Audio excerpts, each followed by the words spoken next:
वर कुठे चालली आहे? आख्यानाला जाण्याची वेळ जवळ आली आहे.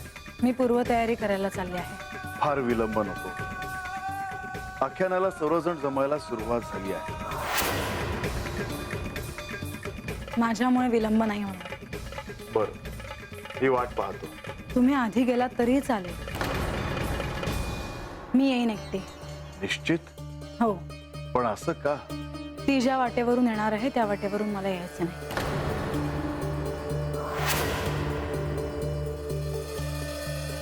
पण आख्यानाच्या तिथे ती असेल आणि जर तू मनात राग ठेवलास तर आख्यान कसे श्रवण करता येईल? श्रवण करणे म्हणजे ध्यान देणे, समजून घेणे, मनात कोणताही पूर्वग्रह न ठेवणे. मी प्रयत्न करेन.